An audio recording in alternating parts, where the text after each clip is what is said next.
Wash TV ವೀಕ್ಷಕರೆಲ್ಲರಿಗೂ Manjunath Bhat ಗುರುಜಿ ಮಾಡುವ ನಮಸ್ಕಾರಗಳು. ಮಾಸ ಭವಿಷ್ಯ ಮೇಷರಾಶಿ. ಮೇಷರಾಶಿಯಲ್ಲಿ ಜನಿಸ್ತಕ್ಕಂಥ ವ್ಯಕ್ತಿಗಳಿಗೆ ನಾವು ಹೇಳ್ತಾ ಇರ್ತೀವಿ 7.5 ಶನಿ ಇದೆ, ಅಂದರೆ 7.5 ಶನಿ ಇದೆ ಅಂತ ಹೇಳ್ತಾ ಇರ್ತೀವಿ. ಆದರೆ ಮುಂದೆ ಬರುವಂತಹ ಸಮಯ ತುಂಬ ಚೆನ್ನಾಗಿರ್ತದೆ. ಮೇಷರಾಶಿಯವರಿಗೆ ಸ್ವಲ್ಪ ಹಠ, ಕೋಪ, ಸ್ವಲ್ಪ ತಾಳ್ಮೆ ಕಳ್ಕೊಳ್ಳೋದು ಇವೆಲ್ಲ ಇರುತ್ತೆ. ಆದರೂ ಕೂಡ ಇವರ ಒಂದು ರಾಶಿ ಅಧಿಪತಿ ಆಗಿರ್ತಕ್ಕಂಥ ಕುಜನ ಪ್ರಭಾವದಿಂದ ಹೀಗಾಗತ್ತೆ. ಆದರೂ ಕೂಡ ಈ ಮುಂದೆ ಬರತಕ್ಕಂತಹ ಒಂದು ಏನು ಸಮಯ ಇದೆ ತುಂಬ ಚೆನ್ನಾಗಿರುತ್ತೆ ಅಂತ ಹೇಳ್ಬೇಕು. ಮೇಷರಾಶಿಯವರಿಗೆ ಸಾಮಾನ್ಯವಾಗಿ ಯಾವಾಗಲೂ ಸಮಸ್ಯೆಗಳಿರ್ತಕ್ಕಂಥದ್ದು. ಯಾಕೆಂದರೆ ಇವರಿಗೆ ಹಠ, ಕೋಪ ಇವೆಲ್ಲ ಇರೋದ್ರಿಂದ ಸ್ವಲ್ಪ ತಾಳ್ಮೆ ಕಳ್ಕೊಳ್ಳೋದ್ರಿಂದ ಸಮಸ್ಯೆಗಳು ಹೆಚ್ಚಾಗಿರುತ್ತೆ. ಸ್ವಲ್ಪ ತಾಳ್ಮೆಯಿಂದ ಇದ್ರೆ ಇನ್ನೂ ತುಂಬ ಒಳ್ಳೆಯದು. ಆದರೆ 7.5 ಶನಿ ಪ್ರಭಾವ ಇದ್ದರೂ ಕೂಡ ಈ ಒಂದು ರಾಶಿಯವರಿಗೆ ಅನುಕೂಲ ಇದೆ ಅಂತ ಹೇಳಬೇಕು. ಏಕೆಂದರೆ ಮೇಷರಾಶಿಯವರಿಗೆ ಸ್ವಲ್ಪ ಮಟ್ಟಿಗೆ ಆರ್ಥಿಕವಾಗಿ ಸಂಕಷ್ಟದಿಂದ ಪಾರಾಗುವಂಥ ಯೋಗ, ಆರ್ಥಿಕವಾಗಿ ನಿಮಗೆ ಸ್ವಲ್ಪ ಮಟ್ಟಿಗೆ ಸದೃಢ ಆಗುವಂಥ ಯೋಗ, ಆರ್ಥಿಕ ಸಮಸ್ಯೆ ಪರಿಹಾರ ಆಗತಕ್ಕಂಥದ್ದು. ಅಂದರೆ ನಿಮಗೆ ಎಲ್ಲ ಪರಿಹಾರ ಆಗುತ್ತೆ, ನಿಮಗೇನು ಪ್ರಾಬ್ಲಮ್ ಇರಲ್ಲ ಅಂತಲ್ಲ, ಇರೋ ಪ್ರಾಬ್ಲಮ್ ಕೆಲವೊಂದಷ್ಟು ಸಾಲ್ವ್ ಆಗುತ್ತೆ. ಸ್ವಲ್ಪ ನಿಟ್ಟುಸಿರು ಬಿಡ್ಬೋದು, ಸ್ವಲ್ಪ ಮಟ್ಟಿಗೆ ನಮಗೆ ಅನುಕೂಲ ಆಗಿದೆ, ಈಗ ಸ್ವಲ್ಪ ಒಂದು ಹಂತಕ್ಕೆ ಬಂದಿದ್ದೀವಿ ಅಂತ ಹೇಳ್ಬೋದು.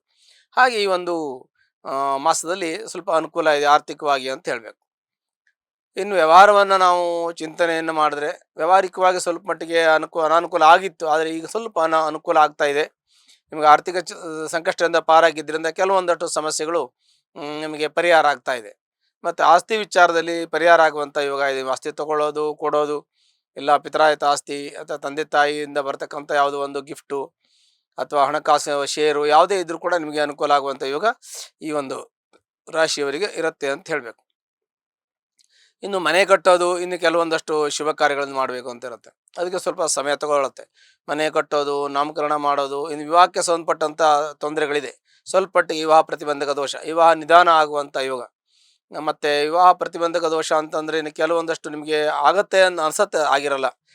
ಡಿಲೇ ಮ್ಯಾರೇಜ್, ಮದುವೆ ನಿಧಾನ ಆಗುವಂಥ ಯೋಗ, ಅದು ಕೂಡ ಸ್ವಲ್ಪ ಮಟ್ಟಿಗೆ ಸಮಸ್ಯೆ ಇರುತ್ತೆ. ತಾವು ತಮ್ಮ ಜಾತಕವನ್ನು ಸ್ವಲ್ಪ ಮಟ್ಟಿಗೆ ಪರಿಶೀಲನೆ ಮಾಡ್ಕೋಬೇಕು. ಇನ್ನು ಮಕ್ಕಳು ವಿದ್ಯಾಭ್ಯಾಸದ ಬಗ್ಗೆ ಚಿಂತನೆ ಮಾಡಿದ್ರೆ ಮಕ್ಕಳು ನೀವು ಅಂದ್ಕೊಂಡಷ್ಟು ಚೆನ್ನಾಗಿ ಆಗಲಿಲ್ಲ, ಸ್ವಲ್ಪ ಮಟ್ಟಿಗೆ ಅನಾನುಕೂಲ ಆಗಿದೆ. ಮಕ್ಕಳು ವಿದ್ಯಾಭ್ಯಾಸದ ಬಗ್ಗೆ ಚಿಂತೆ ಇದೆ ಸ್ವಲ್ಪ ಮಟ್ಟಿಗೆ, ಆದರೂ ಕೂಡ ನೀವು ಅಂದ್ಕೊಂಡಷ್ಟು ಪ್ರಮಾಣದಲ್ಲಿ ಅವರಷ್ಟು ಅತ್ಯುತ್ತಮ ಮಾರ್ಕ್ಸನ್ನು, ಅಂಕಗಳನ್ನು ತೆಗೆದಿಲ್ಲ. ಆದರೂ ಕೂಡ ನಿಮಗೆ ಸಮಾಧಾನವಾಗಿರಬೇಕು. ಅವರು ತೀರಾ ಕಮ್ಮಿ ಅಂತ ತಗೊಂಡಿಲ್ಲ, ಪರವಾಗಿಲ್ಲ, ಅವರಿಗೆ ಒಳ್ಳೆಯ ಅನುಕೂಲ ಆಗುತ್ತೆ. ಮುಂದೆ ಅವರು ಚೆನ್ನಾಗಿ ಓದಿದ್ರೆ ಮಕ್ಕಳು ಒಳ್ಳೆಯ ವಿದ್ಯಾವಂತರು ಆಗ್ತಾರೆ, ಯಾವುದೇ ಸಂದೇಹ ಇಲ್ಲ. ತಮ್ಮ ಮಕ್ಕಳು ಡಿಫೆನ್ಸಲ್ಲಿ ಕೆಲಸ ಮಾಡ್ಬೋದು, ನಾಳೆ ಜಾಬ್ ಹಿಡಿಯೋರು ಯಾರಾದರೂ ಇದ್ದರೆ, ಜಾಬ್ ತೆಗೆದುಕೊಳ್ಳೋರು ಯಾರು ಇದ್ದರೆ, ವಿದ್ಯಾಭ್ಯಾಸ ಮುಗಿದವರು ಯಾರು ಇದ್ದರೆ ಡಿಫೆನ್ಸಲ್ಲಿ ಹೋಗ್ಬೋದು, ಇಲ್ಲ ರಕ್ಷಣೆಗೆ ಸಂಬಂಧಪಟ್ಟಂಥ ಒಂದು ಡಿಪಾರ್ಟ್ಮೆಂಟಲ್ಲಿ ಹೋಗ್ಬೋದು, ಸೈಂಟಿಸ್ಟ್ ಆಗ್ಬೋದು, ಇಲ್ಲ ಡಾಕ್ಟರ್ ಆಗ್ಬೋದು. ಹೀಗೆ ವಿತ್ ಸೈನ್ಸಿಗೆ ರಿಲೇಟೆಡ್ ಆಗಿರ್ತಕ್ಕಂತಹ ಉದ್ಯೋಗದಲ್ಲಿ ಈ ಕೆಲಸ ಮುಗಿದವರಿಗೆ, ಅಂದರೆ ಎಜುಕೇಷನ್ ಮುಗಿದವರಿಗೆ ಕೆಲಸ ಸಿಗುವ ಯೋಗಗಳು ಕೂಡ ಇರುತ್ತೆ. ಆದರೂ ಸ್ವಲ್ಪ ಡಿಲೇ ಆಗುತ್ತೆ, ಆದರೂ ಕೂಡ ಸಿಗತ್ತೆ ಅಂತ ನಾವು ನಿಮಗೆ ಆಶ್ವಾಸನೆಯನ್ನು ಕೊಡ್ಬೋದು. ನಿಮ್ಮ ಪ್ರಯತ್ನವೂ ಭಾಳ ಮುಖ್ಯವಾಗಿರುತ್ತೆ, ನಿಮ್ಮ ಕ್ವಾಲಿಫಿಕೇಷನ್ ಮುಖ್ಯವಾಗಿರುತ್ತದೆ, ನಿಮ್ಮ ಒಂದು ನಡೆದುಕೊಳ್ಳೋ ರೀತಿ ಸ್ವಲ್ಪ ಮುಖ್ಯವಾಗಿರ್ತವೆ. ಎಲ್ಲವನ್ನೂ ಸೇರಿದಾಗ ನಮಗೆ ಒಂದು ರೀತಿಯ ಒಂದು ಒಳ್ಳೆಯ ಫಲಗಳು ಸಿಗತ್ತೆ. ಮತ್ತು ತಮ್ಮ ಯೋಗಗಳು ಕೂಡ ತುಂಬ, ಮಕ್ಕಳ ಯೋಗಗಳು ಕೂಡ ಚೆನ್ನಾಗಿದೆ ಅಂತ ನಾವು ಹೇಳ್ಬೋದು. ಇನ್ನು ಕೆಲವೊಂದಷ್ಟು ನಾವು ಚಿಂತನೆ ಮಾಡಬೇಕಾಗಿದೆ. ಮುಂದೆ ಹೈಯರ್ ಎಜುಕೇಷನ್ ಹೋಗೋರು ಮಕ್ಕಳು ಇರ್ತಾರೆ, ಅವರು ಹೊರದೇಶದಲ್ಲಿ ಹೋಗಿ ವಿದ್ಯಾಭ್ಯಾಸ ಮಾಡುವಂಥ ಯೋಗ ಕೂಡ ಇದೆ. ಇಲ್ಲೂ ಕೂಡ ವಿದ್ಯಾರ್ಜನೆಯನ್ನು ಚೆನ್ನಾಗಿ ಮಾಡ್ಬೋದು. ಇಂಜಿನಿಯರಿಂಗ್ ಓದ್ತಕ್ಕಂಥವ್ರು, CA ಮಾಡ್ತಕ್ಕಂಥವ್ರು, ಆಮೇಲೆ ಏರೋನಾಟಿಕ್ಸ್ ಓದ್ತಕ್ಕಂಥವ್ರು, ಇಂಥವ್ರಿಗೆಲ್ಲ ಸ್ವಲ್ಪ ಸಾಫ್ಟ್ವೇರ್ ಇವಿಗೆಲ್ಲ ಸ್ವಲ್ಪ ಮಟ್ಟಿಗೆ ಅನುಕೂಲ ಇದೆ. ಅವರು ಕೂಡ ಸ್ಟಡಿ ಮಾಡೋರಿಗೆ ಅನುಕೂಲ ಇದೆ ಅಂತ ಹೇಳಬೇಕು.